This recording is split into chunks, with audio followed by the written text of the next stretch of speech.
ධර්මදේශනය ප්‍රඥා නාලිකාව තුළින් විකාශය කිරීමට ප්‍රචාරය කිරීමට ධර්මදානය සිදු කිරීම සඳහා මහනුවර පදිංචිව සිටි අපහාව ප්‍රාප්ත RMH චන්ද්‍රසේකර මෑණියන් සහ LB චන්ද්‍රසේකර පියාණන්ගේ ගුණානුස්මරණය සීකරනු පිණිස ඔස්ට්‍රේලියාවේ පදිංචිව සිටින දියණිය විසින් මෙම උතුම් වූ ධර්මදේශනය සඳහා සැදැහැති දායකත්වය දරා තිබෙනවා. උතුම් වූ ධර්මදානයන්ගෙන් ජනිත වන්නා වූ මහා පුණ්‍ය ශක්තියින්ගෙන් මීට වසර 50කට පෙර එනම් 1971 වර්ෂයේ අගෝස්තු මාස 27 වන දින වියෝ වූ LB චන්ද්‍රසේකර දයාබර පියාණන් සහ මීට වසර 17කට පෙර වියෝ වූ RMH චන්ද්‍රසේකර දයාබර මෑණියන් ගෞරවයෙන් සිහිපත් කරනු ලබන අතර පින් අවශ්‍ය තැනක ඉපදී සිටී නම් මේ පුණ්‍ය කුසල් අනුමෝදන් වී මතු උපදින ආත්මයක යහපත් වූ මනුෂ්‍ය ජීවිතයක් ලැබ උතුම් වූ සද්ධර්මය අවබෝධ කොටගෙන සසර දුක් කෙලවර කර උතුම් නිර්වාණ සම්පත්තිය ලැබීම පිණිස හේතු වාසනා වේවා කියා බලාපොරොත්තු වෙනවා.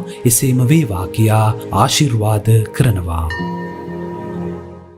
නමෝ තස්ස භගවතු අරහතෝ සම්මා සම්බුද්දස්ස නමෝ තස්ස භගවතු අරහතෝ සම්මා සම්බුද්දස්ස නමෝ තස්ස භගවතු අරහතෝ සම්මා සම්බුද්දස්ස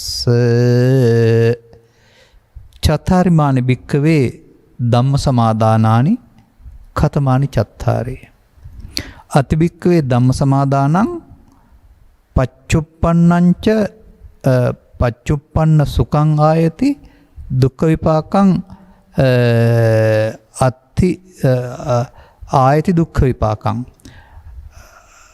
අතිභික්ඛවේ ධම්මසමාදානං පච්චුප්පන්න සුඛං ආයති දුක්ඛ විපාකං අතිභික්ඛවේ ධම්මසමාදානං පච්චුප්පන්නංච දුක්ඛං ආයති දුක්ඛ විපාකං අතිභික්ඛවේ ධම්මසමාදානං පච්චුප්පන්න දුක්ඛං ආයති සුඛ විපාකං අතිභික්ඛවේ ධම්මසමාදානං පච්චුප්පන්න සුඛංච ආයති සුඛ විපාකං තීති.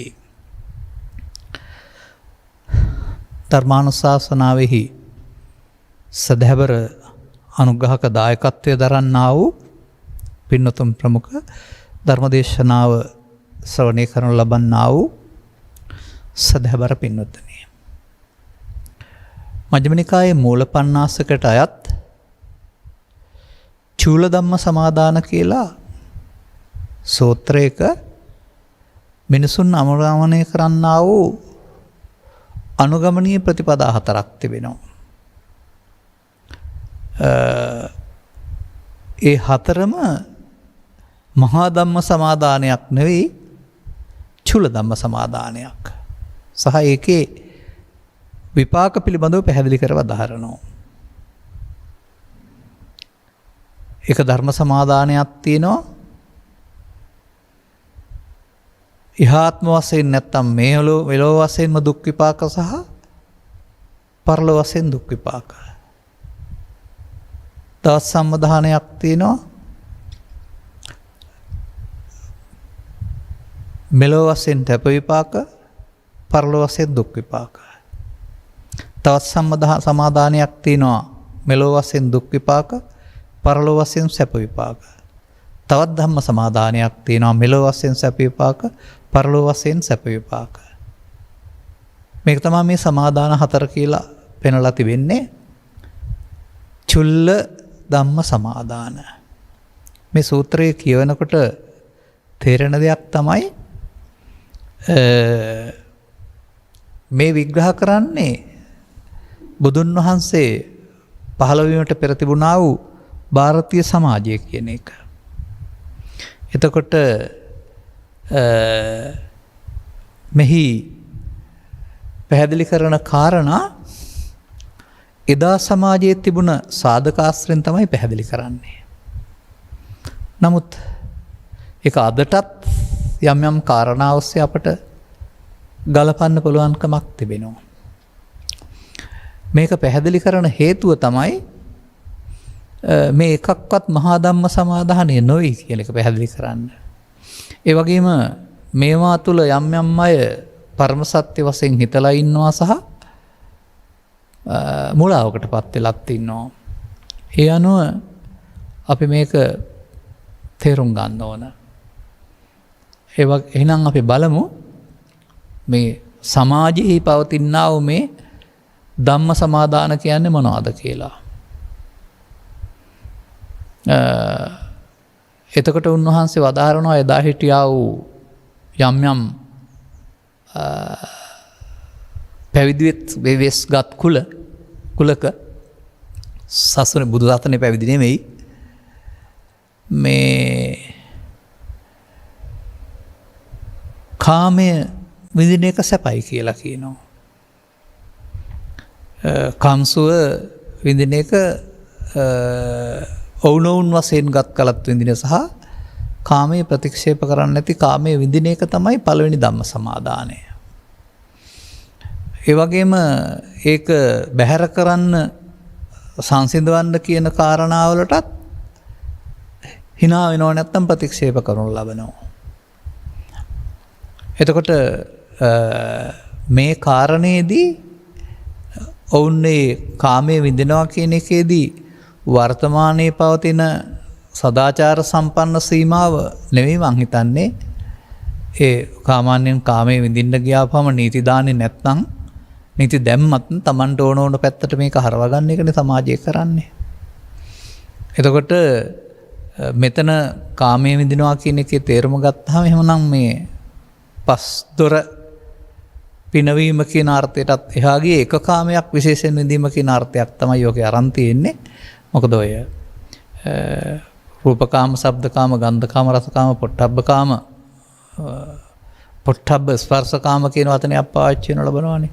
මේ කාමය පසුපස යාම අන්තිමට ගොනු වෙන්නේ එතෙන්ට. කොහොම ගියත් සරලයෙන් ගිහින් ගැඹුරු තැනට යොමු වෙන්නේ මේකට. එතකොට ඒ සඳහා ඒ නිසා ඇතිවෙන්නා වූ අනිතු විපාක පාලනය කරන්න තමයි ලෝකේ පවතින රටවල් යම් යම් නීති රීති සකස් කරලා ඒවා පිළිබඳව ආචාර ධර්ම සකස් කරලා සීමිත වින්දනයක් සඳහා ලබා දී තිබෙන්නේ. නමුත් මේ අයාලේ යන සිතට සීමිත වින්දනය කරදරයක්. ඔහුට ඒක හොයන්න පුරුදු වන පුද්ගලයාට ඊට එහාට අසීමිත සහ විකෘති පැත්තට ඕනකමක් තිබෙනවා. එතකොට මෙබඳු තත්වයකදී සිදුවෙන දේ තේරුම් ගන්න වෙනවා. සිදුවෙන දේ තමයි එයින් බලවත් වෙන්නේ මොකක්ද කියන එක කියනවා. ඒ බඳු කටයුත්තකට ගියාපුවාම එයින් බලවත් වෙන්නේ ප්‍රධාන වශයෙන් ලෝභය. ලෝභය කියලා කතා කරන්නේ ඒ වස්තුවට තියෙන ලෝභය නෙමෙයි මේ ඇල්ම කියන අර්ථය. නැත්නම් කාමයේ කියන අර්ථය. ඡන්දය, ඡන්ද රාගය කියන අර්ථය. එතකොට ඒක වර්තමාන සමාජයේ නම් මේක අවැඩක් නොවන සහ සීමාවක් සහිතව සකස් කරපු නිර්මාණය කරපු සමාජයක් තිබෙනවා. නමුත් නීති රීති ඉවත් කළොත් එහෙම ඒකට මේ අම්මා, මේ තාත්තා, මේ සහෝදරයා, මේ සහෝදරිය කියන මේ බෙදීම පවා නැති යන තත්වයක් ගැන සඳහන් කරනු ලබනවා. එතකොට මිනිසා තිරිසන්ගෙන් වෙනස් වෙන්නේ නැහැ කියලා.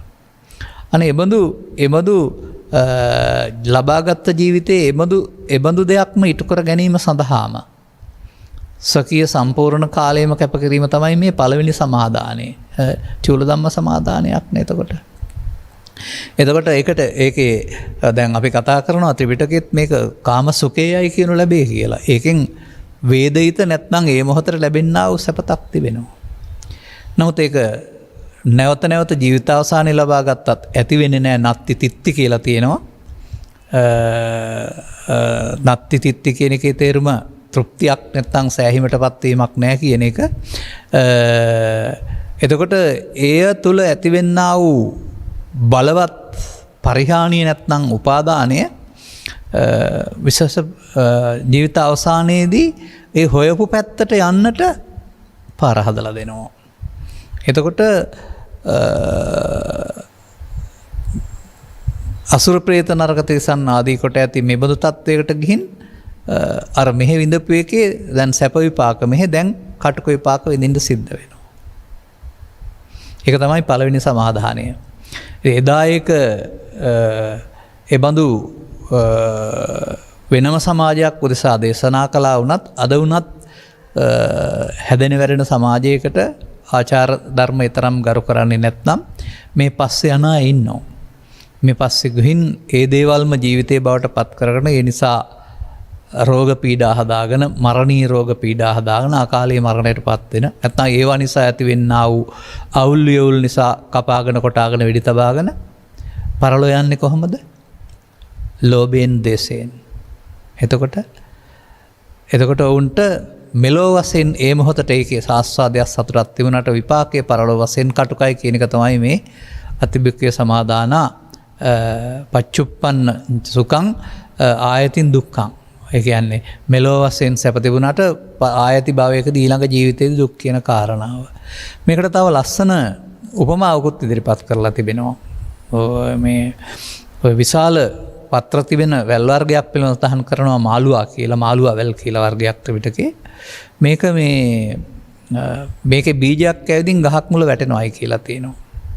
එතකොට ඒක පළදැරුවොත් නැත්තම් ලියලා ගියොත් සිදුවෙන දේ තමයි සම්පූර්ණ ගහ වැහිලා යන එක. ඒ නිසා දේවතාව මේ බීජය හැලීමට බය වෙනවලු. නමුත් අනිත් අය සිත හදනවයි කියලා කියනවා. ඒක අක්‍රිය වෙන්න පුළුවන්, සතුන් කා දාන්න පුළුවන්, නැත්නම් තව මොනවා හරි දෙයක් මැරෙලා යන්න පුළුවන්. ඔය ගැන බය වෙන්න එපායි කියලා.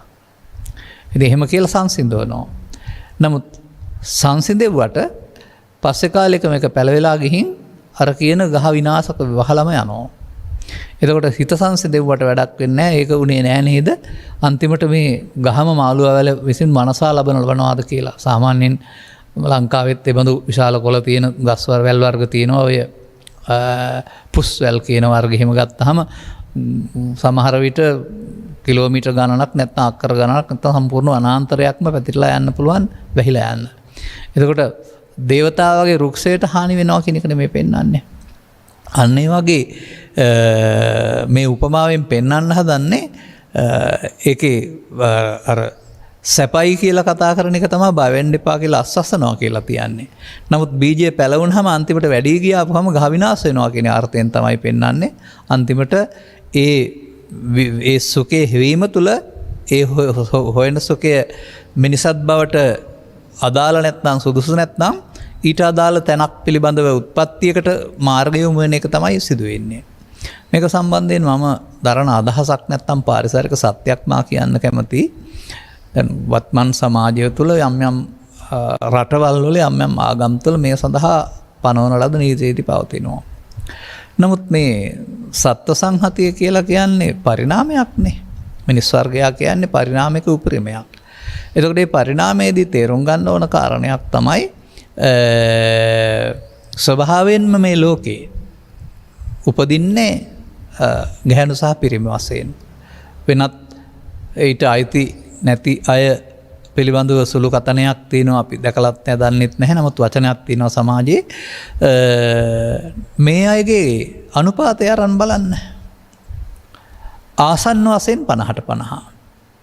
යම් යම් යුගයකදී කාන්තාවන් එකක් වැඩි වෙන්න පුළුවන් 100ට. එතකොට 51යි පිරිමි 49ක් වෙනවා. යම් යම් යුගදී අනිත් පැත්ත වෙන්නත් පුළුවන්.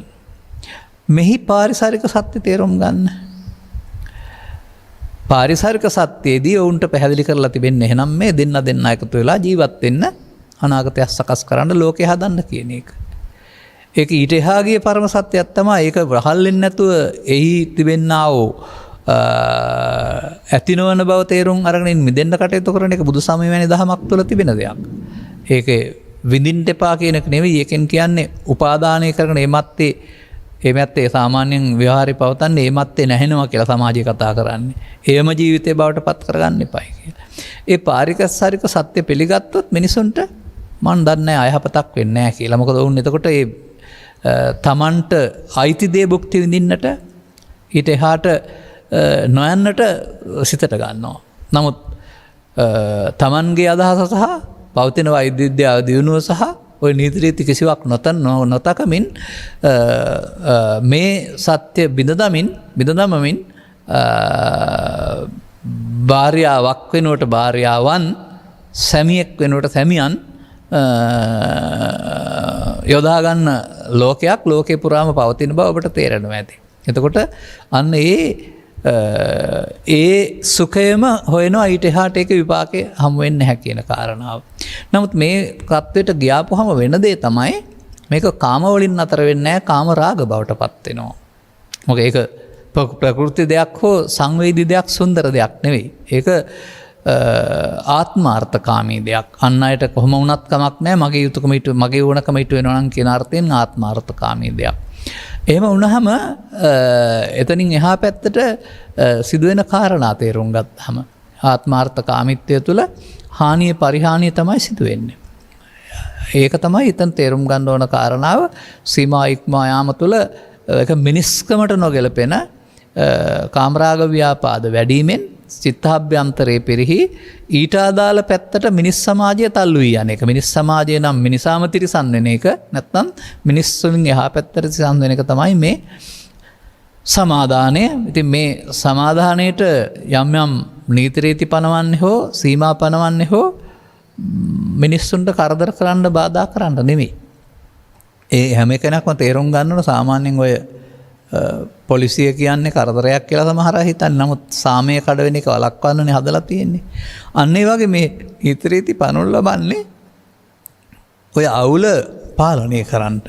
ඒ නිසා අපිට ඒක අවශ්‍ය නම් ඒ පවතින සම්මත නීති රීති වලට අනුව අවශ්‍ය කෙනෙක් විඳිනවා නේද? ඊට එහාට ගියොත් මේ චුල්ල සමාදානයෙන් පරලෝ පැත්ත යහපතක් වෙන්නේ නැහැ කියන කාරණාව පළවෙනි එකෙන් පෙන්නනවා. දෙවෙනි කාරණේකුත් තිබෙනවා. අතිබික්කේ සමාදාන මහණ තවත් සමාදානයක් තියෙනවා. ඒක ඉහාත්ම වශයෙන්ුත් දුකයි පරලෝ වශයෙන්ුත් දුකයි කියලා පැහැදිලි කරලා තිබෙනවා. මේක සම්පූර්ණයෙන්ම විග්‍රහ කරලා තියෙන්නේ ඉන්දිය සමාජයේ අත්කලමතානුയോഗය. ඒක අපිට තරම් විස්තර කරන්න අවශ්‍ය නැහැ. අදට අදාළ කාරණා ටිකක් හොයාගනිමු. ඒකේ සඳහන් කරනු ලබනවානේ ඔය ඒ බඳු පැවිදි ජීවිත ගත කරනවා කියන අය ආහාර දුන්නට ගන්න නැති ක්‍රම ගොඩක් සඳහන් කරනු ලබනවා. අඬ ගහලා දුන්නට ගන්නෙ නැහැ, ගැබිනියක් දුන්නාම ගන්නෙ නැහැ, පරිත්‍යාග කළාට ගන්නෙ නැහැ. එහෙම විවිධ ගන්නෙ නැතුව ඔය වැටිච්ච දෙයක් අහුලගෙන එහෙම නැත්නම් කුඩු ටිකක් වළඳන එහෙම ගොම වහන මොනවද පොතු ගස්වල පොතු ඔහොම ආහාරයට ගන්න දුක්ඛදායක ප්‍රතිපදාවක් පැහැදිලි කරනු ලබනවා. එදා වතකලමතාන යෝගය කියන වචනේ තේරුම ඕකෙන් පේන්නේ මේ ශරීරයට දුක් දීම කියන එක තමයි බාහිරින් පේන්නේ. නමුත් ඇතුළතින් ගත්තාම ශරීරය නෙවෙයි මේ මානසිකනේ තේරම ටික මානසික වශයෙන් මහ විශාල වදයක් මොනවා කියන්නේ. එතකොට ආහාර වෙනුවට ආහාර නොවන ಜಾති ආහාර ගන්න. ඒ වගේම සුව පහසුව වෙනුවට ආසන පිළිගන්නේ නැති. ඒ වගේම ඇඳන් උඩ වෙනුවට කටු වහන් උඩ ඉන්න. එහෙමත් නැත්නම් පාරිශුද්ධත්වයේ කියලා උදේ දවල් හවස හීතල බලන්නේ නැතුව පිරිසුදු වෙන. මෙන්න මෙහෙම එකක් පෙන්නනවා. එතකොට ඒක ස්වභාවයෙන්ම මේ සීතල කරදර උෂ්ණ කරදර පුද්ගලයාට වදයක්. ආහාර අවශ්‍ය ශරීරයක් තියෙන කෙනාට ආහාර නැති එක වදයක්. ඒ වගේම සුව පහසු අසුන් ප්‍රිය කරන සායකට කායකට ඒවා නැති එක වදයක්.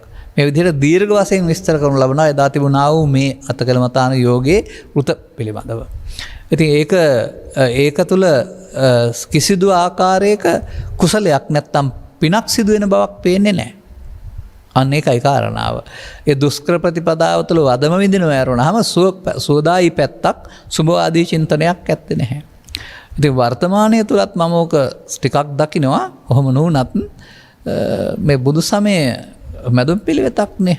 ඒකට ඔය ආහාර ඇඳුම් පැළඳුම් නිවාස මේවා ප්‍රතික්ෂේප කරන්නේ නැහැ. ඒවා සරල පමණ මද පමණ අරගෙන ජීවිතේ ශරීරය නිරෝගීව තියාගෙන අවශ්‍ය තැනට මුහුණ දෙන්නයි පැහැදිලි කරන්නේ.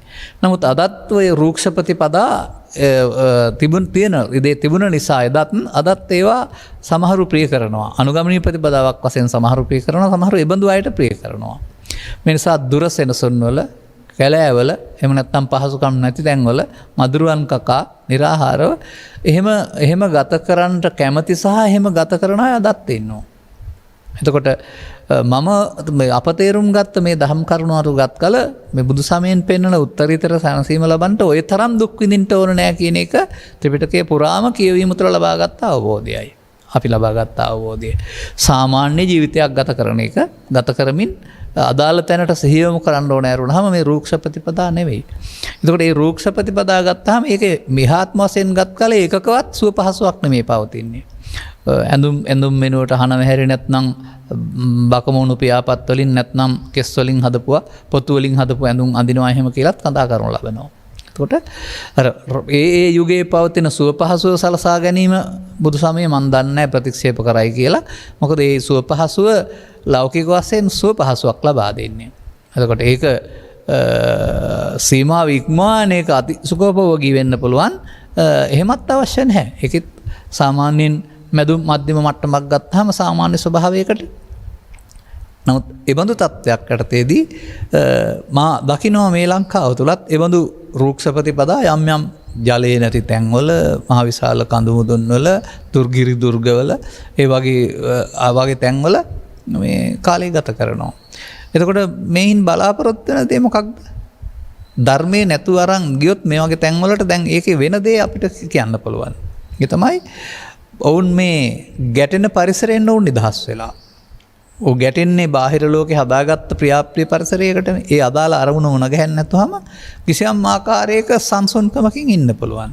නමුත් මේ සංසුන්කම හදාගත් දෙයක් සහ අදාළ දේවල් නොගැටීම තුළ ඇතිවෙනා වූ සංසුන්කමක් කරුණාම සැබෑ එකක් නෙවෙයි.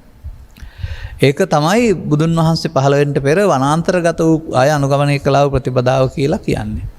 අදටත් ඉතින් ඒකේ නෂ්ටාවශේෂ වන්දන්නේ සමහර අය එහෙම ඉන්නවට කැමති. ඒ බඳු අයට දන් දෙන්නත් කැමති. සමහර අය එහෙම ඉන්න කැමති. අදටත් වාර්තා වෙනවා තනියම ඉන්න වනාන්තරවල ඉන්න ගල් ගුහාවලා ඉන්න ඔය වගේ ප්‍රතිපදා අනුගමනය කරන සමහර විට දූතාංග කියන වචනයක් බුදු සමයේ තිබිලා තිබෙනවා. ඒ ක්ලේශයන් පාලනය කරන්නට පාවිච්චි කරපු අනුගමනය කරපු ප්‍රතිපදා කීපයක් කරුණාම අනිවාර්ය අංගයක් වශයෙන් පැහැදිලි කරන්නේ නැහැ. නමුත් අපි දකින්නේ නිවසේ හිටියත් විහාරස්ථානයේ හිටියත් වනාන්තරගත හිටියත් මේ වැඩේ කෙරෙන්නේ ඔය කියන බාහිර වෘත සමාදානයකින් ඉරියව් මාරුවකින් නෙවෙයි. සදහම් වටහා ගැනීමක් තුළින්. ඒ සදහම් වටහා ගත්තාම අවශ්‍ය සරල පහසුකම් ටික ලබාගෙන ඒ දේ කරන්න පුළුවන්. ඒක තමයි මිනිස්සෙක් කෙරෙන්න ඕන කාරණාව. නමුත් ಭಾರತೀಯ සමාජයේ මේ අය පිළිබඳව සඳහන් කරනු ලබන්නේ මේ විදිහේ කටයුතු කරලා. එතකොට ඉහාත්ම වශයෙන් මොකද වුනේ? පච්චුප්පන් වශයෙන් මේ ඉහාත්ම වශයෙන් මහ විශාල ජීවිත පුරාම කලබලයක් නැත්නම් කරදරයක් නැත්නම් අපහසුාවක් පීඩාවක් විඳිනවා. ඒක තුල දුකම සිතේ තිබුණ ඇරුණාම සතරදායක සිතුවිල්ලක් පැත්තට ඉඩ නැහැ. අනතුරුව පරලෝ යන්න සිදු වෙන්නේ ඒ බඳු ඒවා උපාදානය වෙනවානේ. ඒ ප්‍රතිපදා උපාදානය වෙනවාම ඒවමයි මනෝද්වාරයේ වශයෙන්. එතකොටත් මොකද වෙන්නේ? පරලෝ වශයෙන් ගත් කල දුගතිගාමී අපායගත උත්පත්තියකට පත් වෙන්න සිදු වෙනවා කියලා තමයි පෙන්වලා තිබෙන්නේ මේ සමාදානයත්. ඉතින් ඒක එදා මට්ටමට අද නැති වුණාට අදත් මේ සදහම් තේරුම් ගැනීමකින් තොරව මෙබඳු තත්ත්වයන්ට යන අය ඉන්න බව සහ එබඳු දේවල් ප්‍රිය කරන අය ඉන්න බව අපි තේරුම් ගන්න වෙනවා. ඉතින් ඒක ශ්ලෝකයේ පවතින දෙයක් තමයි අදත් ඉදිරියටත්. නමුත් ඒක මැදුම් පිළිවෙත වෙන්නේ නැහැ. ඒක අනිවාර්ය අංගයක් වෙන්නේ නැහැ. ඒකත් කිසියම් ආකාරයක අන්තයක් බව තේරුම් ගන්න වෙනවා. ඊළඟට තවත් ප්‍රතිපදාවක් සඳහන් කරනු ලබනවා. ඔය ඒ පැවිදි සමාජයන් තුළ ඒ අය ශිෂ්‍ය පිරිස් සකස් කරනු ලබනවා. එතකොට ඒ ශිෂ්‍ය පිරිස් විශේෂ චරිත ලක්ෂණයකුත් පෙන්වනු ලබනවා. සාමාන්‍යයෙන් ශිෂ්‍ය පිරිස් කිව්වහම ශිෂ්‍ය පිරිස් වලට පාසලෙත් ගුරුවරයෙක් ඉන්නවා, පැවිද්දෙත් ගුරුවරයෝ ඉන්නවා. ඒ වගේම අදාළ ශික්ෂාපද හෝ නීති සමාදානයකුත් තිබෙනවා. එතකොට මේ පුද්ගලයන් ගැන සඳහන් කරනු ලබන්නේ අතිශයින්ම රාග දේශ මොහ චරිත කියන එකයි. නමුත් මේ රාග දේශ මොහ චරිත වලට ඒවාට ඉඩ ඇත්තේ නැහැ ගුරුවරයාගේ පාලනය යටතේ ඉන්න වෙනවා. ඒවා ඒ වැරදි කළොත් එහෙම ඒවට අදාළ දඬුවම් පනවනවා.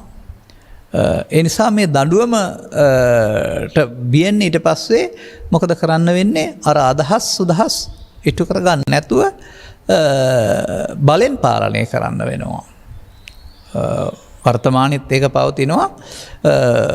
සාමාන්‍යයෙන් අපායට බියෙන් දඬුවමට බියෙන් ආදී වශයෙන් විවිධ ක්‍රම මගින් මේ වගේ මේ වෘත සමාදාන මගින් මේ බඳු මේ අනුගමනීය ක්‍රියාමාර්ගයක් තුළ තමන් පාලනය කර ගැනීමක්.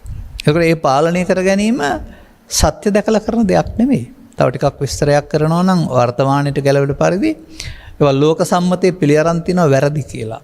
ඒ වගේ මේවා කළොත් නින්දාවට භාජනය වෙනවා. ඒ නිසා මේ නින්දාවට බය, වැරදි නිසා පවට බය මේ කාරණා වලින් බලවත් අසහනෙන් යුක්තව සමහර විට මානසික වශයෙන් පීඩා විඳිමින් නමුත් වාරණයක යෙදලා ඉන්නවා. නිවාරණයක නෙමෙයි වාරණයක. සාමාන්‍ය නිවාරණය කියන එක මෙදෙනවයි කියන එක, වාරණය කියන්නේ වළක්ව ගන්නවයි කියන එක. එතකොට එදත් එහෙම පිරිසක් ඉඳලා තියෙනවා. ඒ අය මොකද කරලා තිබෙන්නේ? ඔය කියන ආකාරයට Tamanගේ අදහස් ඉටු කරගන්න නැතිව කාමයන් යටපත් කරගෙන පාලනය කරගන්නට කර්මස්ථාන හෝ එහෙමත් නැත්නම් ශික්ෂාපද සමාදානයන් හෝ එහෙම නැත්නම් ගුරුවරයා පානවන ලබන නීති හෝ යටත් වෙලා කටයුතු කරලා තිබෙනවා. එතකොට ඒක ඉහාත්ම වශයෙන් ගත් කල සැපතක් වෙන්නේ නැහැ. ඉහාත්ම වශයෙන් ගත් කල ඒක මහ විශාල කරදරයක්, දුකක්. වර්තමානයට ගලප ගන්න ඕන මේක. ඒකට වර්තමාන සමාජයේ මා දකින්නේ බෞද්ධ සමාජයේ විශේෂයෙන් භික්ෂු භික්ෂුණී උපාසක උපාසිකා සිවණක් පිරිසක් වශයෙන් ගොඩනැගී පවතිනවා. ඒක තුල පංචශීල ශික්ෂාපදයේ සිට සම්පදා ශික්ෂාපද දක්වා සීලයේ උසස් ප්‍රභේදෙනුත් පවතිනවා. ඒවට අදාළ සුඛ විපාකයන්ගේ වැඩිවීමකුත් පවතිනවා. නමුත් මේ සංයම සංවර ප්‍රතිපදා තුල මා දකින්නෙත් ඒවා ඇවැත් නිසා, වැරදි නිසා, පව් නිසා විරතිය නැත්නම් නොයදීම, වැළකීම ඇරුණහම මිදීම නෙවෙයි. අතක තබා ගන්න. පෘථග්ජන පුද්ගලයන් වශයෙන් ඒවයින් ඔය කියන අතරනම් ගුරුවරයෙකුගේ පාලනය යටතේ කියලා කියන්න පුළුවනි. මෙතන නම් සමහර විට අදාළ ශික්ෂාපද, අදාළ විනය නීති, අදාළ සමාජයේ ලැබෙන ගැරහුම් ආදී කාරණා මේ වැරදි කරන්න ගියාපුහම ගෞරවාන්විත චරිතයක් ජීවත් වෙන්න ලැබෙන්නේ නැහැ. ලෝකයා ඒක පිළිගන්නේ නැහැ. එබඳු තත්ත්වයන් යටතේදී ඔවුන්ට සදහම් අවබෝධය නැතත් බලෙන් වෙනත් කෙලෙස් යටපත් කරන ක්‍රමයක් උපයෝගී කරමින්, එහෙම නැත්නම් ශික්ෂාපද සමාදානයේ අදාළ ඒ ශික්ෂාපද ගරු කරමින් කෙනෙකුට මේවා පාලනය කරන්න පුළුවන්. එතකොට ඒ පාලනය පැහැදිලි කරන්නේ බුදුරජාණන් වහන්සේ චූල සමාදානයක් වශයෙන් බව විශේෂයෙන් තේරුම් ගන්න. ඒක සදහම් මත කෙරෙන කාරණයක් නෙවෙයි. ඉතින් ඕක තථාගතයන් වහන්සේ මුල් කාලේ අවුරුදු 20ක් යනතුරු මේ බඳු නීති පැනෙව්වේ නැතිව මේ සදහම් මත ශික්ෂණයක් සමාජයට විවෘත කරලා තිබිලා තියෙනවා. නමුත් ඒක තේරුම් ගන්න බැරි අය සඳහා අනතුරුව ශික්ෂාපද පැනවුවයි කියලා තමයි පැහැදිලි කරන්නේ. ශික්ෂාපද පැනවීමේදී අර සදහම් වලින් සංවරය ලබන පුද්ගලයාට හා සමානව බාහිරින් ගත් කල ඉරියව් මට්ටමින් සංවරයක් ඇති කරගන්න පුළුවනි. නමුත් ඒ අර සචිත්ත පරියෝදපණං ක්‍රමෙන් ඇති කරගන්නා වූ සංයමය සංවරය නෙවෙයි. නමුත් මේකේ පාලනයක් තිබෙන නිසා ඒක තුළ අත්තානුවාද බිය හෝ පරානුවාද බිය තියෙන්නත් පුළුවන්, දුක්ගති බිය තියෙන්නත් පුළුවන්, දණ්ඩ බිය තියෙන්නත් පුළුවන්. ඒ කියන්නේ වැරදි කියලා යමක් පිළිගත්තාම වැරදි කළොත් තමන්ගේ හදවත තමන්ට දොස් පවරනවා. ලෝකයා යම් දෙයක් වැරදි වශයෙන් දැක්කහම ඒක කළොත් එහෙම ලෝකයාගේ අපහසු පහසය හම්බ වෙනවා.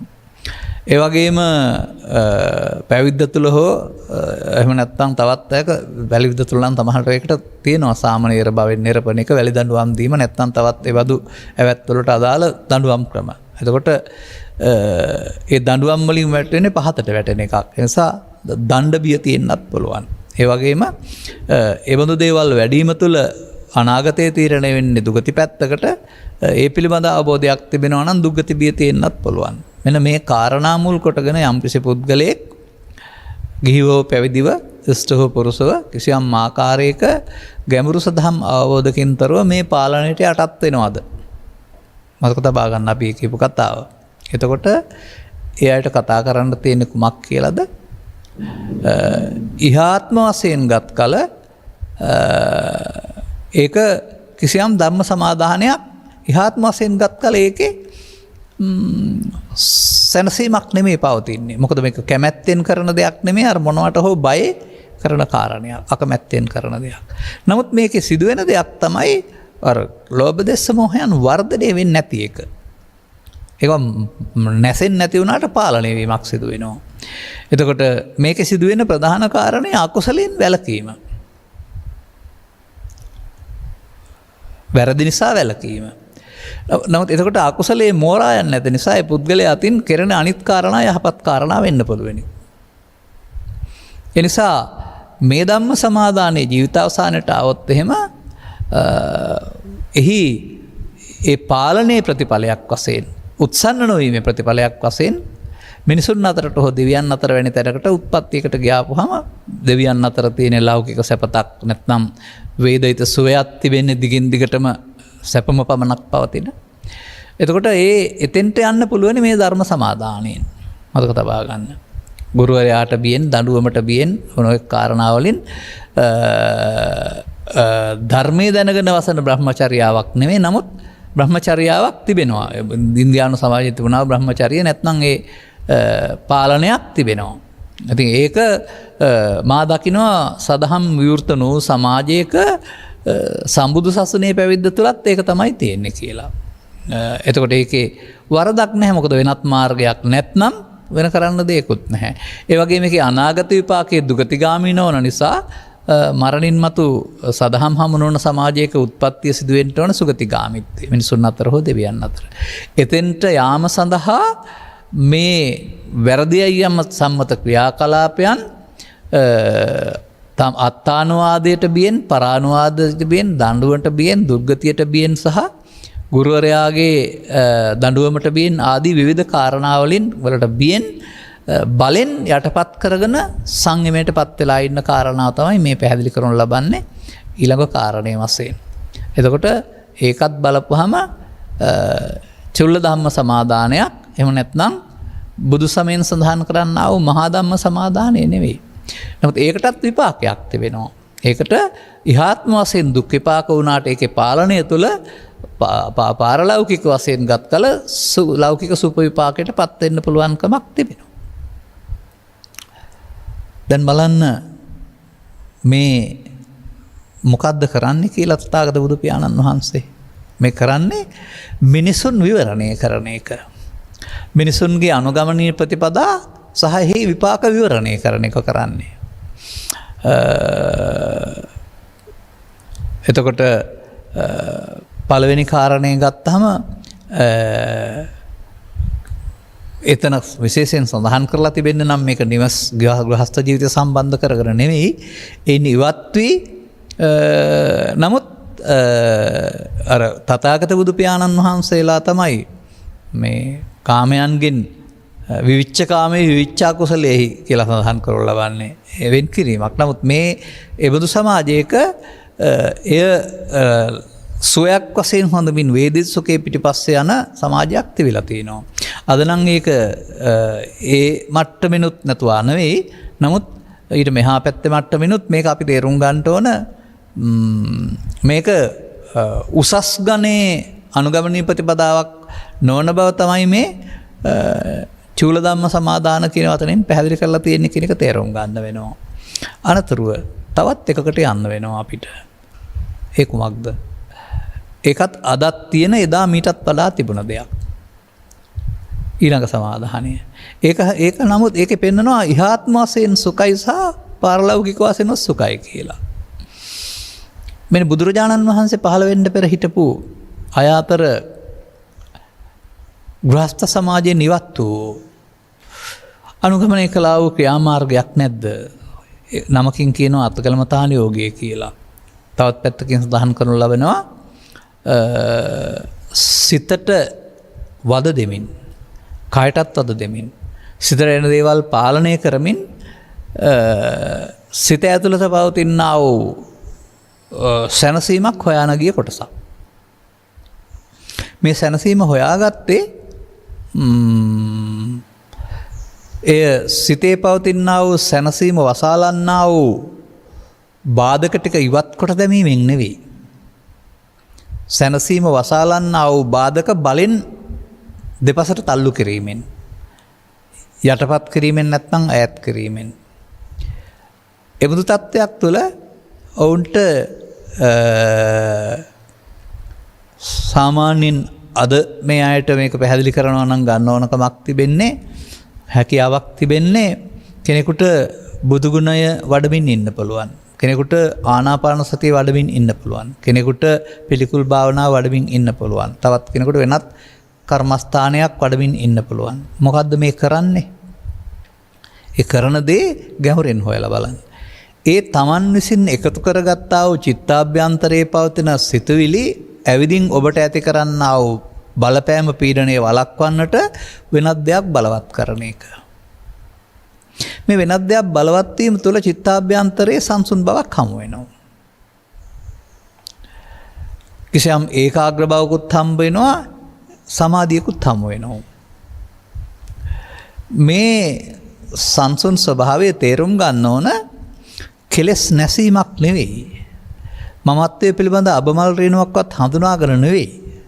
නමුත් මිනිස්සෙකුට උත්සාහ කළොත් එහෙම ඒ බඳු තැනක් සොයා ගන්න පුළුවන් සිත තුළ. මතක තබා ගන්න. එතකොට එහෙම දෙයක් තුළ අපි කියමුකෝ දෛනික ජීවිතයේ කම්කටොළු රැසකට මුහුණ දෙනවා කෙනෙක් කියලා උදේ සිට හවස දක්වා. ඔහු දන්නේ නැහැ මේවට මුහුණ දෙන්න වෙන්නේ පස්දොරට ගැටෙනකොට සිතට එන නිසායි කියලා. නමුත් පස්දොරට ගැටෙන්නේ නැත්නම් හෝ සිතට එන්නේ නැති වෙන්න සිතක් හදා ගන්න පුළුවන් නම් ඊට පස්සේ මොකද වෙන්නේ? සිතට එන්නේ නැති එකකවත් දුකක් නැතුව යනවා. අනර අදාළ පරිසරයේ මගහැර යාම තුළින් සිත සංසුන් වෙන්නේ, සිතට එකක් ගැනීම තුළින් සිත සංසුන් වෙන්නේ බුදුරජාණන් වහන්සේ වදාළ සදහම් වටහාගෙන අනුගාමී ප්‍රතිපදාවක් වශයෙන් නොවේ. එතකොට මෙවදු තත්ත්වයන් තුළ ඇතිවෙන සංසුන් ස්වභාවය සසුනෙන් පරිබාහිරව ලෞකිකයේ මුල් කොටගෙන නැත්නම් චිත්තචෛතසික රූප නිබ්බාන විග්‍රහයේ රූප විග්‍රහය තුළ, එහෙමත් නැත්නම් චිත්ත විග්‍රහය තුළ, රූප විග්‍රහය තුළ නෙමෙයි චිත්ත විග්‍රහය තුළ කාමාවචර අතහැරලා රූපාවචර අරූපාවචර වශයෙන් විග්‍රහ කරන්නේ මෙන්න මේ කෙලෙස් යටපත් කර ගැනීම තුළ සකස් වෙනා වූ අනාගතය. එතකොට එතන ඒ සංසුන් ස්වභාවය පිළිබඳව සිත තුළ අරමුණු ඇති වෙන ආකාරය පිළිබඳව විතක්ක විචාර ප්‍රීති සුඛ ඒකාග්‍රතාව කියන වචන යටතේ මේ පහ සහිතව සංසුන් බවක් සඳහන් කරනු ලබනවා.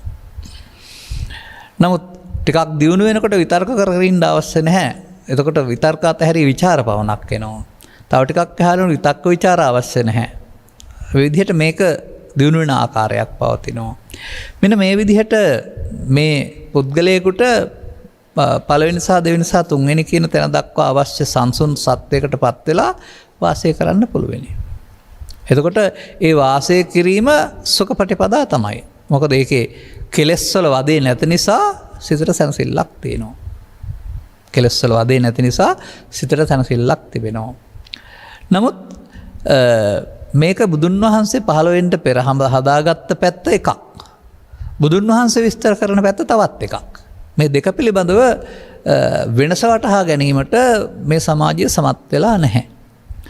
ඒ අනුව මෙතන පැහැදිලි කරවා දාරනවා මෙන්න මේ විදිහට මේ ලෞකික ධාන 4 උපදවා ගන්නා වූ අය. පළවෙනි දෙවෙනි තුන්වෙනි ආදී වශයෙන්. එතකොට ඒකත් කිසියම් ධම්ම සමාදානයක්. මේ සඳහා මෙතෙක් ගමන් මඟ සඳහා ත්‍රිලක්ෂණයේ චතුස්සත්‍ය පටිච්චසම්පාදය මොනවත් භාවිතා කරන බවක් සඳහන් කරන්නේ නැහැ. විවිධ උපක්‍රම මගින් කටයුතු කරන්න පුළුවන්. එතකොට එහි ලැබෙනා වූ ප්‍රතිඵලය දැන් අර පෞකාරකමේදී කාමයන්ගේ ජීවත් වෙනහම කාම උපාදාන, ditthi උපාදාන නැත්නම් කාමරාග ව්‍යාපාද. දෙවෙනි එකේ රෝක්ෂ ප්‍රතිපදාවන ගමනය කළත් කාමරාග ව්‍යාපාද පැත්ත නැත්නම් ඒව තුළ ඇතිවෙනා වූ සංසුන් ස්වභාවයක් ලැබෙන්නේ නැහැ. තුන්වෙනි එකේ ඒවා යටපත් වීම හම්බ වෙනවා පාලනයක් තුළ. හතරවෙනි එකේ වෙයි ඈත්වීම නැත්නම් කලකට එන්නේ නැති විදිහට ඒකට කියනවා යටපත් වීමට කියනවා ඈත්වීම කියලා අරකට විස්කම්බණය කියනවා අනිත් එකට. එකක් තදංග යටපත් වීම එකක් විස්කම්බන ඈත්වීම. එතකොට මේ විස්කම්බන නම් වූ ප්‍රහාණය තුල ඔවුන්ට ඒ පරලෝ ගමන තීරණය වෙන්නේ අර පෞකාරයාට පාලකයාට වඩා මේ සංසුන් ස්වභාවයෙන්. එහෙම නැත්නම් මේ ලෞකික ධාන ස්වභාවය තමයි පරලෝට තීරණය වෙන්නේ.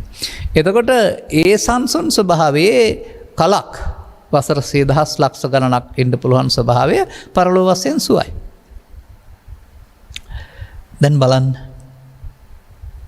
තථාගත බුදු පියාණන් වහන්සේ පහළ වුණු සමාජය තුළ මෙන්න මේ විදිහට මිනිසුන් විසින් කරන ක්‍රියාකාරකම් හතරම හැබැයි චූල සමාදානයේ වශයෙන් තමයි පෙන්වන්නේ. මතක තියාගන්න වෙනවා. එහෙමනම් ඔවුන් කාටවත් අදාළ මහා සමාදානය හමු වෙලා තිබිලා නැහැ. ඔවුන් කාටවත්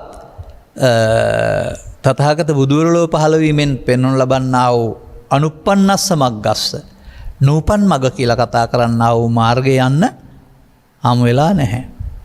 මාර්ගය යන්න හමු වෙලා නැත්නම් මාර්ගඵල හමු වෙන්නේ නැහැ කියන එක තේරුම් ගන්න වෙනවා. කතාවත් ඇත්ත. ආලාර කලාම උද්දකරාම පුත්‍රග වග්වාවිනි අය 8 වෙනි ධ්‍යානලාභීන් ඒ වගේ අරූපී බඹතල දක්වා උපත ලැබුවයි කියලා පෙන්නනවා. ඔවුන් සම්බන්ධයෙන් කෙලෙස් යට වුණා වූ ලෞකික සමාධියක් කරුණාම සෝවාන් ආදී මගඵල පිළිවෙලින් අවිද්‍යාව දුරු කරගත්තේ නැති බව සහ රූපරාගමානුද්දච්ච අවිද්‍යාවලට සහ අරූපරාගමානුද්දච්ච අවිද්‍යාවලට රූපී ධානලාභීන් සාරූපී ධාන වලින් යාබීන් සංයෝජන වෙලා තිබුණයි කියලායි පැහැදිලි කරන්නේ. මේ පිළිබඳව මම තව උදාහරණයක් ඉදිරිපත් කරන්නම් ඔබට තේරුම් ගන්න. මේක සාමාන්‍යයෙන් අප දැකපු දෙයක් වශයෙන් තමයි පැහැදිලි කරන්නේ. ඔය මේ ක්ලේශයන් සම්බන්ධයෙන් ඉදිරිපත් කරන විග්‍රහයක් ධර්මයේ සඳහන් කරනු ලබනවා. කලගෙඩියක කට යට පැත්තට හරවලා වතුර යට ඔබාන හිටපුවාම තියෙනවා ඉතින් ශක්තියක් තියලා ඔබාන ඉන්න නිසා. නමුත් ඔබාන හිටියට ඒකේ ඇතුළත පීඩනයක් තියෙනවා එළියට එන්න ඕනකම. ඒ නිසා උඩින් යදන පීඩනය අතහැරුණ ගමන්ම කලගෙඩිය ආපහු උඩට එනවායි කියලා පෙන්නනවා. මෙන්න මේ වගේ මේ බුදු සමයෙන් පෙන්වන ලබන මැදුම් පිළිවෙතටපත් වෙන්න බැරි වුණාම මිනිසුන් කරනු ලබන්නේ කෙලෙස් යටපත් කරන එක සහ ඈත් කරන එක. නමුත් යටපත් කරන කෙලෙස් වලටත් එන්න පුළුවනි ඈත් කරන කෙලෙස් වලටත් එන්න පුළුවනි. එතකොට මේ චුල්ලධම්ම සමාදානයන් තුළ පැහැදිලි කරනු ලබන්නේ තුන්වෙනි සහ හතරවෙනි එක තුළ මේ යටපත් කිරීම ඈත් කිරීම. පළවෙනි එක තුළ පැහැදිලි කරනු ලබන්නේ කාමසුකල්ලිකානුයෝගය. 2 3 4 තුන පැහැදිලි කරලා ලබන්නේ අත්කලමතානුයෝගය. එතකොට මේ සමාදානයන් සමාජයේ තිබුණ බැවින් තමයි තථාගතයන් වහන්සේ මේක පැහැදිලි කරලා වදාහරලා තිබෙන්නේ. මේක ඔබේ ජීවිතය තුළ තේරුම් ගන්න උත්සාහ කරන්න. මට මතකයි ඔය තරුණ කාලය තුළ සහ පැවිද්දේ ඔය කුරුණෑගල දිස්ත්‍රික්කයේ අනුරාධපුර කියලා කිට්ටු ආසන්නේ නැත්නම් අනුරාධපුර දිස්ත්‍රික්කයේ කුරුණෑගල දිස්ත්‍රික්කයේ ආසන්නේ ওই ප්‍රදේශ තුළ චාරිකා කරපු ගත කරපු ජීවිතයක් තියෙනවා. මෙහි තුළ මම ඔය වැව්වාස්ත ජීවිතය තුළ ඔවුන් කරපු වැඩක් දැකලා තියෙනවා. ඒක එදා මම එහෙම දැක්කේ නෑ. අද තමයි මට ඒක මට ගලපන්න පුළුවන්කමක් තිබෙන්නේ. නමුත් ඒ ක්‍රියාකලාපය තේරුම් ගන්න පුළුවනි. ඔවුන් සමන් ජීවත් වෙන පරිසරය තුළ තිබෙන වැව් තිබෙනවා. ඒ වැව් තුළ බෝවී ගියා වූ තෘණ විශේෂයක් තිබෙනවා. නැත්නම් ඒවට කියනවා සෙල්වීනියා නැත්නම් ජපන්ජවර ආදී වචන වලින් සඳහන් කරලා ලබනවා. මේක සම්පූර්ණයෙන් බෝවී ගියාපුවම සමතලා කරපු තන පිට්ටනියක්. නිකන් පිළිවෙලකට හැදුව තන පිට්ටනියක් වගේ තමයි ඈතට පෙනෙන්නේ. ඒ කියන්නේ සම්පූර්ණයෙන් ජලය මත වෙනත් තට්ටුවක් තිබෙනවා. ජලය තිබෙන බව පේන්නේ නැහැ. ජලයේ වතුර යට තියෙන බව තියෙන්නේ. නැත්නම් ගම්මැසියන් දන්නවා ජලයේ තිබෙන බව. නමුත් ඔවුන්ට මේවත් එක්කලා නාන්න බෑ. ස්ථානය කරන්න බෑ. ඔවුන් මේ නිසා මේකට තැනක් හදා ගන්නවා. ඒකට කියනවා මංකඩ කියලා. මේ මංකඩට දිනපතා බහින නිසා එතනින් බැහැලා නාලා එන්න පුළුවන්. දිනපතා පාවිච්චි කරන නිසා ඒක පෑදිලා තිබෙනවා. නමුත් ඔවුන් සතියක් දෙකක් එතෙන්ට නොගිහින් හිටියොත් එහෙම අර ඉඩ ආපහු වහලා දාලා අර 3 වර්ගයේ නැත්තම් පාසි වර්ගයේ බෝ වෙලා මංකඩ වැහෙනවා. එතකොට මොකද කළේ? ඔවුන් එතන ස්නානය කිරීම සඳහා බලෙන් ඈත් කළා. ඈත් කළාට වැව පුරායවා තියෙනවානේ. ඒ නිසා නැවත හිස්තැන වහන්න හදනවානේ. මෙන්න මේ පෘථග්ජන පුද්ගලයා අරමුණක් භාවිතා කරමින් තමන්ගේ සිතේ උපදින්න තිබෙන්නා වූ අරමුණු එන්ට නොදී සාන්ත වූ සමාධියක් හදා ගැනීම. විනාඩියක් දෙකක් පැය භාගයක් ඉන්න පුළුවන් දෙයක්. මෙන්න මේ පාසි තිබියදී මංකඩක් පාදා ගැනීම වගේ. නමුත් ඒක භාවිතා කළොත් පමණයි තිබෙන්නේ. භාවිතයෙන් අතහැරෙනකොට වැහිලා යනවා.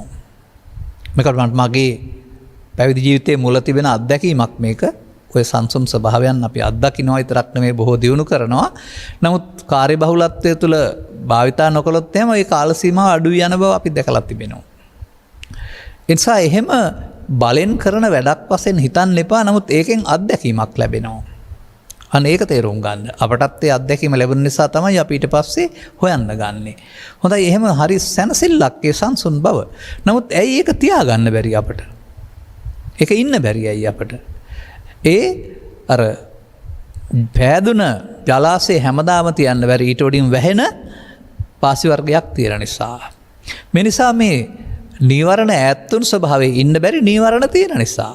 එතකොට ආපහු කාමච්ඡන්ද ව්‍යාපාද තීන මිද්දේ ආපුවම අර தත්ත්වය වැහිලා යනවා. ඒ නිසා බුදු සමයෙන් පෙන්වන්නේ මේ ඈත් කිරීම නැමැති චුල්ල ධම්ම සමාදානය නෙවෙයි. ඒකෙන් පාඩමක් ඉගෙන ගන්න එහෙම තැනක් තියෙනවා.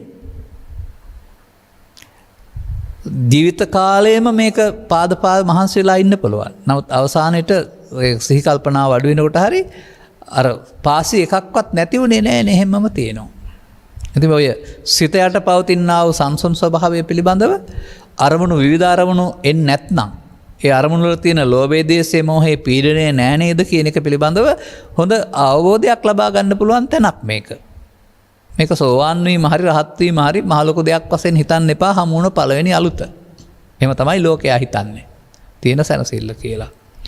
ඉතින් ඒක තමයි සද්ධර්මය අවබෝධයෙන් තුර පිටස්තරින් ගියාම ලැබෙන්නා වූ පළවෙනි අත්දැකීම. තව එහාට හොයන්න ඕන නතර වෙන්නේ නැතුව. තවත් ටිකක් එහාට යනකොට ඔබට නැති මේ ලෞකික ධානලාභීන් කතා කරන ආකාරයට මේකේ ගොඩක් වෙලා ඉන්න පුළුවන් සහ එහෙම වැටෙන්නේ නැති පිරෙන්නේ නැති මෙලොව වශයෙන් පිරෙන්නේ නැති තත්වයක් ලැබෙනවා. එතකොට ඒක ඒ තුලින්ම පරලෝ යන්න පුළුවන්. එතකොට ඒකට කියන්නේ කෙලස් විස්කම්බණය කරයි කියලා. කෙලස් නෑ නෙමෙයි ආයෙත්. මේක මම අර ජලාශයට ගලපනවා. ඔවුන් ඔය හැමදාම ඕක වහන්න මේ වැහෙන එක වළක්වන්න මේ ජලාශය තුල හදනවා කොටුවක් වතුර මට්ටමින්. කොටුවක් හදලා ඒකට දොරකුත් දා ගන්නවා. ඒක ඊට පස්සේ ඇතුළතින් ටික අයින් කරලා දානවා. දැන් මේ පැලෑටි වලට අහසින් එන්නත් බෑ, පොළොවේ වතුර යටින් එන්නත් බෑ. ජලයේ මට්ටමින් තමයි එන්නේ. ජලයේ මට්ටමින් මේකට බාධා පනවලා තියෙනවා. දැන් අර කොටුව ඇතුළට ගියාම ඒකේ පිරිසිදුව නාන්න පුළුවන්. හොඳ වතුර තියෙනවා. ඒකට එන්නේ නෑ කවදාවත්. අන්න ඒ වගේ තමයි ඔය විතක්ක ਵਿਚාර පිටුක එකක් දසව පළවෙනි දිනේ තුන්වෙනි හතරවෙනි සමාධි ලෞකික ඒවා. නමුත් කොටුව ලෑලි වලින් නම් හදලා තියෙන්නේ, කොටුව යකඩ වලින් නම් හදලා තියෙන්නේ, මලකඩ තකාලක් දිරලා යනවා, ලෑලි දිරලා යනවා. දිරාගේ දවසට ආයෙත් අත නොහන්න පුළුවන් නේ. ඔය රූපී අරූපී බඹතල ලාභ ගියායට මොකද වෙන්නේ? ඔය සමාධිය ස්කම්බනේ ඉවර වෙන කාලයක් එනවා. ඒ සංසම් ශක්තිය. එදාට ආයෙත් කෙලස් නැසුනේ නෑනේ. වාසි ඉවරුනේ නෑ. ආයෙත් කාසි වලින් වැව වැහෙනවා වගේ ආයෙත් ක්ලේශ ධර්මයන් ඉතුරු වෙමින් ප්‍රතිසන්දි ගන්න සිද්ධ වෙනවා. මේ නිසා බුදු සමය තුළ තදංග විස්කම්බන කියන එක තේරුම් ගැනීම සඳහා අත්හදා බැලීමේ උපක්‍රමයක් වශයෙන් ඇරුණාම සමුච්ඡේද ප්‍රහාණය කියන එක සිදු වෙන්නේ නැහැ. මෙන්න මේ කාරණේ තේරුම් ගන්න වෙනවා. එහෙනම් අපිට මේ තේරුම් ගන්න ඕන අපි මේ චුල්ල සමාදාන එකකටවත් ගියාට ඒක සැබෑ බෞද්ධකම වෙන්නේ හරි අදාළ තැනට යාම හරි වෙන්නේ නැහැ. ඒක තේරුම් ගන්නටයි අවශ්‍යකමක් තියෙන මේක පැහැදිලි කරන්න. ඒකට මොකද්ද තිබෙන්නේ? ඒකට බුදු පියාණන් වහන්සේ පැහැදිලි කරලා දාරන්නේ ඔය උදාහරණයක් මෙහෙම ගනිමු අපි. හොඳයි ඔය පාසි ටික සම්පූර්ණයෙන්ම වැවෙන් අයින් කරලා දැම්මොත්. එක මුලක්වත් නැතුව. එතකොට ආයේ ජලාශය වැහිද? ජලාශය නැද්ද? ජලාශය තියෙනවා. ජලාශයේ පෙරත් තිබුණාට වැහි තිබුණ නිසා පෙනුන්නේ. දැන් ජලාශය තියෙනවා වැහි තිබිච්ච කොටස නැති නිසා ජලාශය හැමදාම තියෙනවා. දැන් ඔබට තේරෙනවද මේ නීවරණ ප්‍රහාණය කියලා කියන්නේ? නීවරණ යටපත් කිරීම තමයි චුල්ල සමාදානයකින් සිදු වෙන්නේ. බුදු සමයෙන් පෙන්වන්නේ නිවීම හොයන්න යන්න නෙමෙයි. නීවරණ ප්‍රහාණය කරනකොට ඇති එක. තේරුම් ගන්න ඕන කාරණාව. මෙන්න මේ නිසා මේ චුල්ල සමාදාන සූත්‍රය තුල මම පැහැදිලි කරන්න උත්සාහ කරපු කාරණය තමයි සද්ධර්මය කියන කාරණේ අවබෝධයකින් තොරව මොන ක්‍රමයකින් ගියත් ඒක කෙටි කාලීන සහ හොඳ පැත්තට ගියාම මෙලොව පරලොව වශයෙන් ලෞකික සැප ඇරුණාම ලෝකෝත්තර සැප නැති එක තමයි මේ චුල්ල සමාදාන කියලා කියන්නේ. ඒ නිසා ඒක බුදුන් වහන්සේ පහළ වූ සමාජයේ බුදුන් වහන්සේට සවන් නොදුන්න අය අනුගමනය කළා වූ ක්‍රියාමාර්ග 4ක් විස්තර කරන්නා වූ එකක්. අදට සද්ධර්මයේ තේරුම් නොගත්තොත් මේ ක්‍රියාමාර්ග 4 තුළ තමයි සමාජයේ ඉන්නේ. ඒකයි තේරෙන්නේ. ඒ නිසා චුල්ල සමාදානයෙන් අයිහලෞකික වශයෙන් සුවයක් ලැබෙනවා දෙකකින්, පාරලෞකික වශයෙන් සුවයක් ලැබෙනවා. අනිත් දෙකෙන් නම් මෙලොව පරලොව වශයෙන් දුකම ලැබෙනවා. නමුත් අයිහලෞකික පාරලෞකික කියන එකේ ගත්තහම අයිහලෞකික නැත්තම් මෙලොව වශයෙන්, පාරලෞකික පරලොව වශයෙන්. නමුත් අයිහලෞකික සහ අයිහ ලෝකෝත්තර වෙන්න උන් පුළුවන් නම් අපිට ඉහාත්ම වශයෙන්ම අන්නේ සඳහා තථාගතවරු දේශනා කර වදාලා වූ මේ පාසි ඈත් කිරීම, කොටුවක් හැදීම වෙනුවට පාසි ඉවත් කිරීම, වැවෙන් පාසි ඉවත් කිරීම නැමැති ක්‍රියාමාර්ගයේවත් ක්ලේශ ධර්මයන් ප්‍රහීන වෙන්න වෙනවා. දැන් සකල ක්ලේශයන් නසා මාර්ගඵල ලැබුවා කියලානේ පෙන්වන්නේ. නැත්නම් රහත් උනායි කියලානේ පෙන්වන්නේ. ඒ නිසා මේ මාර්ග කියන එකේ තේරුම කර්ම රැස් කරන එක නෙවෙයි. මේ මාර්ග කියන එකේ තේරුම ක්ලේශයන් ප්‍රහීන වෙන්න වෙනවා. අන්න ඒක තමයි බුදුරජාණන් වහන්සේගේ මේ චුල්ල සමාදාන කියන වචනේ තුල මහා සමාදානයේ වශයෙන් මම දකින්නේ ඒකේ කියලා නැති වුණාට එහෙම. ඒ නිසා බුදුවර ලෝට පහළ වීම තුලින් පෙන්වන්නා වූ අනුප්පන්නස්ස මග්ගස්ස කියන කාරණාව මේ අනුගමනීය ප්‍රතිපදා 4ෙම නැහැ. අන්න ඒක තමයි පෙර නොදෙසූ දහමක්, පෙර නොතිබූ මගක්, ඒ වගේම තමන් විසින් අනුගමනය කළ යුතු ප්‍රතිපදාවක්, ඒ වගේම සුඛී චිත්තසංතානය පිරිසුදු කර ගැනීමක් කියන තැනට ඇවිත් තිබෙන්නේ. එහෙමනම් මේ සටන පවතින්නේ තවෙනත් ආකාරයකට. ඒ සඳහා තථාගත බුදු පියාණන් වහන්සේ කිසියම් ආකාරයක අනුගමනීය ප්‍රතිපදාවකට යා යුතුයි. ඈත් කිරීම නොව, යටපත් කිරීම නොව, වෙනසීම. එතකොට මෙන්න මේ යුගයේ මේ කාරණාව එදා සමාජයේ උන්වහන්සේ පැහැදිලි කර දුන්න නිසා අනුගමනීය ප්‍රතිපදාව හිටියා වූ භික්ෂු භික්ෂුණී උපාසක පිරිස් එක්කෙනෙක් දෙන්නෙක් 10ක් 100ක් නෝ දහස් ගණනක් සෝවාන් සිට අනාගාමී දක්වා හිටි බව සමහර සූත්‍රවල සඳහන් කරලා ලබනවා. අපටත් මේ යටපත් කිරීම, ඈත් කිරීම වෙනුවට මේ බුදුන් වහන්සේ හෙළි කර වදාලා වූ ත්‍රිලක්ෂණය නම් වූ අනුගමනීය ප්‍රතිපදාව ගැඹුරට වටහා ගන්න පුළුවන් නම් ඒක තුළ මම දකිනවා නිත්‍ය සුඛ ආත්ම ලක්ෂණය ලෞකිකයි. අනිදුක්ඛ අනාත්ම ලක්ෂණය ලෝකෝත්තරයි.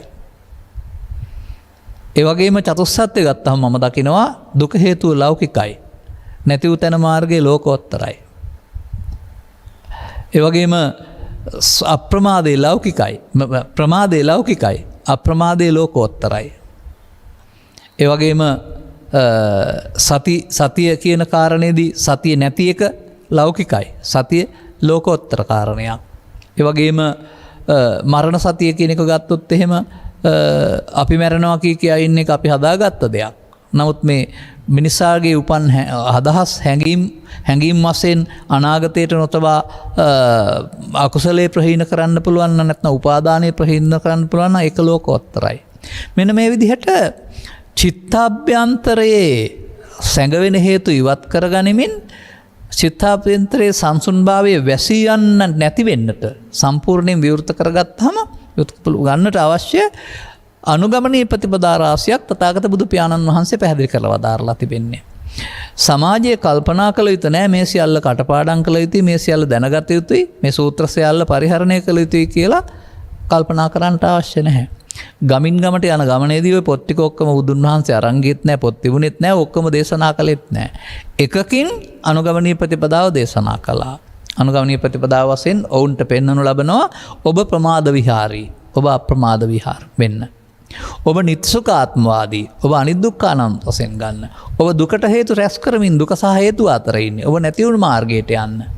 අපටත් මෙන්න මේක තේරුම් ගන්න පුළුවන් වුණොත් එහෙම චූල ධම්ම සමාදාන වෙනුවට මහා ධම්ම සමාදානයකට එන්න පුළුවන්කමක් තිබෙනවා. ඒ නිසා එදා දේශනා කරා වූ චිල්ල ධම්ම සමාදාන සූත්‍රය එදාට අදාළව දේශනා කරන්නේ අදටත් ඒක ඒ කාරණා සහිතව අදටත් අදාළව ගලපගත්තාම මේ පෘථග්ජන භාවය තුළ තිබෙන්නා වූ සමාදාන වෘතයන් එහෙම නැත්නම් පාලන වෘතයන් තුළ තිබෙන්නේ මාර්ගඵල රහිත මෙලොව පරලොව වශයෙන් සුඛ විපාක ප්‍රතික්ෂේප කරන්නේ නැහැ. නමුත් අයිහ ලෞකික පාර ලෞකික ඇරුණාම ලෝකෝත්තර මගක් නැහැ. ඒ නිසා තමයි චුල්ල සමාදාන කියලා පැහැදිලි කරනු ලබන්නේ. ඒ නිසා ඔබ මේක තේරුම් අරගන්න අපට තථාගතයන් වහන්සේ හෙළි කළ සදහම්හි අගය වටිනාකම තේරුම් අරගෙන ප්‍රයෝජන ගන්න ඉඩකඩක් මේවා තුළ නැහැ. නමුත් මේකෙන් හමු වෙන කාරණයක් තිබෙනවා. අර සංසුන් දේ හමු වුණාම ඒක තුළ තේරුම් ගන්න ඕනේ ඇයි මේක නැති වෙන්නේ? ඇයි මෙතන ඉන්න බැරුව මේක කඩා වැටෙන්නේ? ඒවට පිරිහෙනවා කියලානේ කියන්නේ. අනේ පිරිහෙන කාරණාව තමයි යෝක ලෞකික තුලින් ගිය නිසා. ඒ නිසා තථාගතයන් වහන්සේ වදාළ ධර්මයෙන් ගියාපුවම ඔය ධානයේම බොජ්ජංග සම්පයුක්තානි වෙනවා.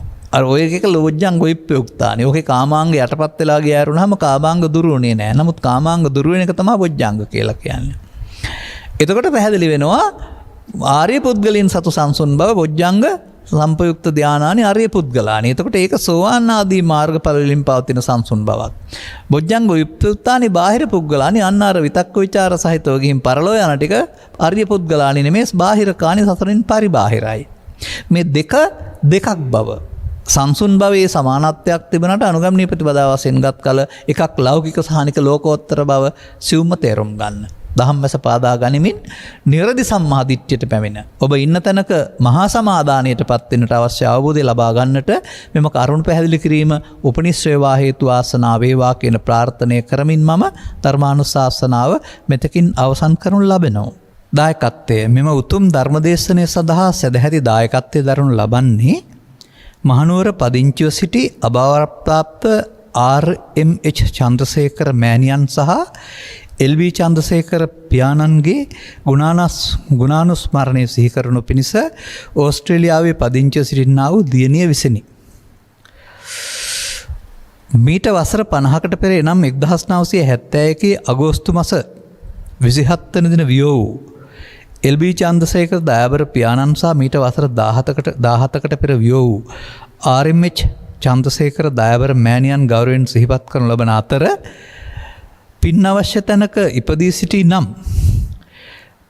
මේ පින් අනුමෝදන් වී මතු උපදින ඒ ජීවිතය සැපවත් වී මතු උපදින ආත්මයේ යහපත් වූ මනුස්සෝත්පත්තියක් ලබා උතුම් වූ සද්ධර්ම අවබෝධය කරගන්නට අවශ්‍ය කල්යාණ මිත්‍ර සේවනය ලබාගෙන අවබෝධය කර ගැනීම තුළින් සසර දුක් කෙලවර කර උතුම් නිර්වාණ සම්පත්තිය ලැබීම වෙනස හේතු ආසනාව වේවා යන ප්‍රාර්ථනය තමයි එතුමිය කරලා තිබෙන්නේ. මේ පත්‍රිකාව තුළ සඳහන් කරුණු තුළම අපි දකිනවා අපි කියපු කාරණා තේරුම් අරන් තිබෙන බව සහ අනුගමනයත් කර තිබෙන බව. එබැවින් වසර 50ක් ගත වී හෝ ගුණානුස්මරණයට තහනමක් බාධාවක් නැහැ. ඔබේ අනාගතය සකස් කළා වූ සදාහරණීය මව්පියන් ගෞරවයෙන් සිහිපත් කරන්න. පරලෝකීය ගමනේදී බැරිවීමකින් පින් බලාපොරොත්තු වෙනක තවදුරටත් වසත්තම් පින් අනුමෝදන් වේවා නැත්නම් උපහාරයක් වේවා. ඒ ජීවිතයේ මේ පින් අනුමෝදන්වෙන් කෙටි කාලීනව පරදත්ත උපජීවිතය සුවපත් වෙනවා. නමුත් එතනින් අවිද්‍යාව දුරු වෙන්නේ හෝ නිවනට පමුණෙන්නේ නැහැ. ආපහු ඒ කර්ම ශක්තිය නිමකට මිනිසුන් වශයෙන් උපත ලබන්න ඕන. ඒ ජීවිතයේ ආයත් බුද්ධ ආදී මහෝත්තම කල්යාණ මිත්‍ර සේවනයේ ලබා ත්‍රිලක්ෂණයේ ගැඹුර අනුගමනීය ප්‍රතිපදාව වටහා ගන්න ඕන. ඒ තුලින් අනුගමනීය ප්‍රතිපදාවක් තුළ මේ තමන් සතු අවිද්‍යාව දුරු කර ගැනීම තුලින් මේ උත්තම වූ සැනසීමට පත් වෙන්න ඕන. ඉතින් ඔබේ මව්පියන්ට එසේ කර ගැනීමට අවශ්‍ය උපහාරය සමග පුණ්‍යානුමෝදනා වේවායි කියලා අපි ප්‍රාර්ථනා කරනු ලබනවා. ඒ වගේම මෙතරම් කල් ගත වීමෙන් පවා සොකී මෑණියන් පියාණන් අමතක නොකර ඒ වෙනුවෙන් ගුණානුස්මරණය කළා වූ ඔබතුමියටත් ඒ වගේම ධර්ම ශ්‍රවණය කළා වූ හැමදෙනාටමත් මෙන්න මේ චූලධම්ම සමාධානය තුළ හිරවෙලා ඉන්න ලෝකයාට චූලධම්ම සමාධානය තේරුම් ගන්නට ලැබීම තුළින් මහාධම්ම සමාධානයකට ආයුතු බවත්. අන්නේ අනුගමනී ප්‍රතිපදාව ධර්මශ්‍රවණය කරින් තේරුම් අරගෙන මාර්ග ගතවීම තුළින් මාර්ගස්ථවීම තුළ අදාළ ඵලයේවත් නිර්වාණය සාක්ෂාත් කරගන්නට සෝවාන් ආදී මාර්ග පිළිපිළින් ප්‍රත්‍යක්ෂ කරගන්නට ඔබ හැම දිනාටත් මේ අවබෝධයේ හේතු වාසනා වේවායි සාදු කියලා ප්‍රාර්ථනා කරන්න. සබ්බීතියෝ විවජ්ජන්තු සබ්බ රෝගෝ විනස්සතු මාතේ බවත් අන්තරායෝ සුඛී දීඝායුකෝ භව හැම දිනාටම තෙරුවන් සරණයි. මෝහක්ඛයෝ නිබ්බානං